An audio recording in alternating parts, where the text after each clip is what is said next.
ہے تو یاد رکھیے بیوی کے نام کے ساتھ شوہر کا نام لگانا شرعاً بالکل غلط، ناجائز اور حرام ہے۔ یاد رکھیے خاص طور سے باپ کا نام ضرورت پڑنے پر، کون شوہر ہے وہ نام لگا سکتے ہیں، میں وہ اس کے خلاف نہیں ہوں، لیکن بیوی کے ساتھ باپ کا نام نکال کے شوہر کا نام ایڈ کر دینا یہ شرعاً بالکل غلط، ناجائز اور حرام ہے۔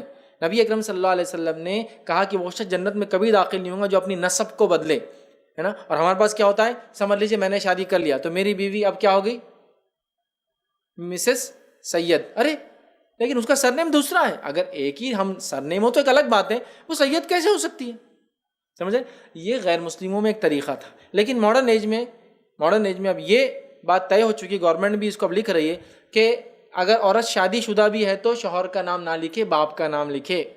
چونکہ پہلے زمانے میں نان مسلم کلچر میں ہندوستان کے طلاق کا تصور نہیں تھا، تو جو عورت جس کے ساتھ جڑ جاتی تھی تو مرنے تک اس کے یا اس کا نام جڑا رہتا تھا۔ ہم اسلام میں ہم جانتے ہیں، ہمارے پاس تو طلاق کا ایک دم کلیئر تصور ہے کہ جڑ بھی سکتے الگ بھی ہو سکتے، تو نام تو باپ کا ہی رہے گا، چونکہ شوہر بدل سکتا ہے، باپ نہیں بدلتا ہے۔ تو لہٰذا ہمارا تو یہی کلچر ہے کہ لڑکی کا اپنا ہی نام رہے گا، اپنا ہی سرنیم رہے گا۔ اللہ رحم کرے، ہمارے پاس شوہر کا نام بھی لگا دیتے، شوہر کا سرنیم بھی لگا دیتے، نام بھی اور سرنیم بھی دونوں لگا دیتے۔ مطلب مثال کے طور پر ABC، اس کا نام ہے خاتون کا، اور شوہر کا XYZ، تو ABC XYZ ڈال دیے، سرنیم بھی ایسا کیسے ہو سکتا ہے؟ آپ سرنیم نکال دے کسی کا، تو سرنیم بھی چینج نہیں ہوتا۔ ہاں جہاں ہسبینڈس نیم کی ضرورت ہے تو ڈالیے نا شوہر کا نام، وہ تو ہو سکتا ہے، لیکن بالکل ہٹا دینا اور ڈالنا غلط ہے۔ دوسرا اس معاملے میں کیا ہوتا ہے، ایک تو ہماری لا علمی شرعی مسئلے کی، دوسرا بہت سارے لوگ ایجنٹس وغیرہ آپ کی سہولت کے لیے، فیوچر سہولت کے لیے ڈال دیتے شوہر کا نام۔ اس سے ہوتا کیا ہے، پاسپورٹ بنانے میں آسانی، پین کارڈ بنانے سب میں آسانی ہو جاتی ہے شوہر کا نام لگنے سے، لیکن اس آسانی کے لیے کیا ہوتا، اللہ نہ کرے طلاق ہو جائے تو اب پاسپورٹ کیا نیا بنائیں گی، کتنے جگہ اپنے نام اور سرنیم کو چینج کرائیں گی، ایکچوئل ڈاکیومنٹ میں کچھ اور لکھا ہوا، پاسپورٹ کچھ اور نام سے بن گیا، پین کارڈ کچھ اور نام سے بن گیا، آدھار پہ کچھ اور لکھ دیا، یہ نہیں ہونا چاہیے۔ لہٰذا ایک لڑکی کے ساتھ شادی سے پہلے اور شادی کے بعد بھی اس کے اپنے والد کا ہی نام لگے گا، اس کا اپنا سرنیم بھی رہے گا، اور شادی کے بعد بھی اپنے والد کا، سگے والد کا۔ یہ کیوں کہہ رہا ہوں، ہو سکتا ہے ایک عورت دوسری شادی کر لے، یہ بیٹی یہاں سے نکل کر وہ شوہر کے پاس چلے جائے، اس کا بھی نام اور سرنیم نہیں لگے گا اس بچی کو، اس کے حقیقی والد کا۔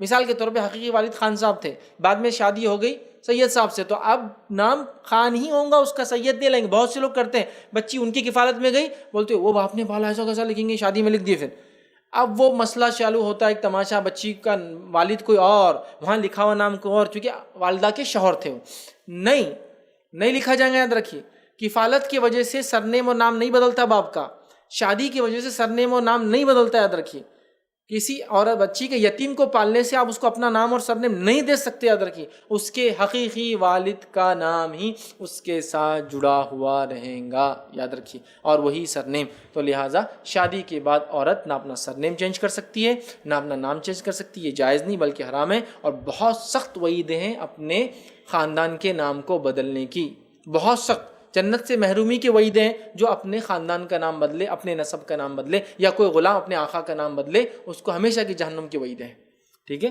تو لہٰذا یہ بات پہ ہم غور رکھیں مسلم خواتین کہ اپنے شادی کی وجہ سے آپ اپنے ہسبینڈ کا نیم اور سرنیم لگائیں گی، سرنیم اور نیم آپ کے والد کا ہی ہوگا۔ اب نان مسلم کلچر نے کیا کیا، ڈیورس چونکہ ان کے پاس عام ہو گئی تو انہوں نے نیا سسٹم نکالا، ڈبل سرنیم، ڈویل، شوہر کا بھی دے رہے اور خود کا بھی ساتھ لے کر آ رہی۔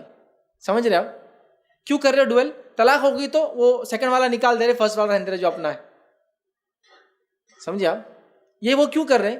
چونکہ ان کے پاس تصور نہیں تھا پہلے علیحدگی کا، اب ڈیورس وغیرہ کامن ہوئی ہیں، عورتوں کو حق مل رہا ہے، لے رہی ہے، تو وہ اب پرابلم میں آ رہے تو وہ دونوں نام لگا رہے۔ اسلام کیا کہہ رہا ہے، آپ کی جو شناخت ہے، آپ کی جو پہچان ہے وہی ہے۔ کتنے صحابیات نے صحابہ سے نکاح کیا، کسی نے ایک نے لگایا صحابہ کا سرنیم اور نام، بتائیے؟ نہیں، تو یہ درست نہیں ہے بلکہ یہ غلط ہے اور حرام ہے، تو لہٰذا اس سے ہمیں بچنا چاہیے۔ اسی پر ہم